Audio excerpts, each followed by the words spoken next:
श्वेता, राजनीति का नया शास्त्र है और उस शास्त्र में आम जनता कहीं नहीं है। सबके अपने अपने शास्त्र हैं और अपने अपने शस्त्र हैं। आपको ये सारी जो चल रही है कवायद, जो सारी बयानबाजी चल रही है, जो बहस चल रही है, उसको आपको राजनीतिक दृष्टिकोण से समझना पड़ेगा। देखिए, अगर कोई योजना अधूरी है, वो चाहे कांग्रेस ने चालू की हो, चाहे भारतीय जनता पार्टी ने चालू की हो, सरकार किसी की हो, पहली बात, जो भी सरकार आएगी उसको पूरा करना उसका दायित्व है। समय पर पूरा करना उसका दायित्व है, उसी प्रारूप में पूरा करना उसका दायित्व है। अब ये कहना कि कांग्रेस ने चालू किया, उसने पूरा नहीं किया, अगर भारतीय जनता पार्टी प्ली देती तो स्वीकार्य नहीं हो सकती।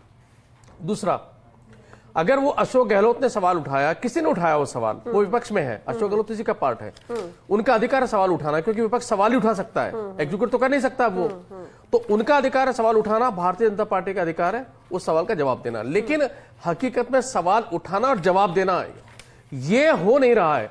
हो ही रहा है कि शुरू से पिछले 2 सालों से जो लड़ाई है, वो लड़ाई है भजनलाल वर्सेज अशोक गहलोत, और लगातार इस बात का एहसास भजनलाल को कराने के लिए, जनता को कराने के लिए, क्योंकि भजनलाल एक सत्य है कि वो लगातार 25 सरकार और आरोप लगता रहा। ये भी सत्य है कि पहली बार में एमएलए बने, पहली बार में सीएम बन गए, तो उन पर यह भी आरोप लगा कि अनुभवी नहीं है। तो बार बार जनता को एहसास दिलाना कि जो भजनलाल मुख्यमंत्री है, भजनलाल सरकार है, वो अक्षम है, काम नहीं कर सकती, हमारी योजनाओं को आगे नहीं बढ़ा सकती, हमारी योजनाओं में रुकावट है, और ये सरकार पूरी तरीके से फेल्योर है, 2 साल से ऊपर हो चुके हैं। तो उसके पीछे की जो क्रोनोलॉजी है कांग्रेस की, तो वो ये है। अब जो भारतीय जनता पार्टी का सवाल है, तो नेचुरल है, क्योंकि व्यक्तिवादी अटैक हो रहे हैं। ये अटैक कांग्रेस बीजेपी के नहीं है, अटैक तो अशोक गहलोत वर्सेज भजनलाल के बीच में है। तो ये जब अटैक हो रहे हैं, तो भारतीय जनता पार्टी बजाय इसके कि पूरे क्यों नहीं हुए या कब होंगे या उसका क्या शास्त्र है, वो सीधा अशोक गहलोत पे अटैक करती है। तो राजनीतिक गणित इसका ये है कि राजनीतिक गणित सिर्फ इतना सही है कि ये जो लड़ाई है, ये अशोक गहलोत वर्सेस भजनलाल के व्यक्तित्व की लड़ाई है, और इसी लड़ाई को इंतजार शास्त्र कहा जा रहा है इस समय।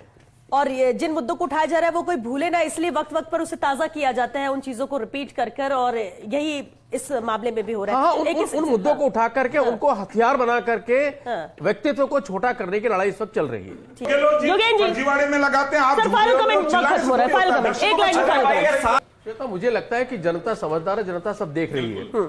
तो अगर किसी मुद्दे को उठाया जा रहा है और सारगर तरीके से डेटाबेस पे उठाया जा रहा है, तो भारतीय जनता पार्टी सत्ता में उसको जवाब तो देना पड़ेगा कि भाई उसमें सत्य क्या है। और कांग्रेस का भी दायित्व है कि जब वो कोई मुद्दे को उठाए, तो फिर उस मुद्दे को उठाए तो पूरे तथ्यों तरीके से उठाए, ताकि इस बात की जनता को पता लग सके कि असली दोषी कौन है और मुद्दों से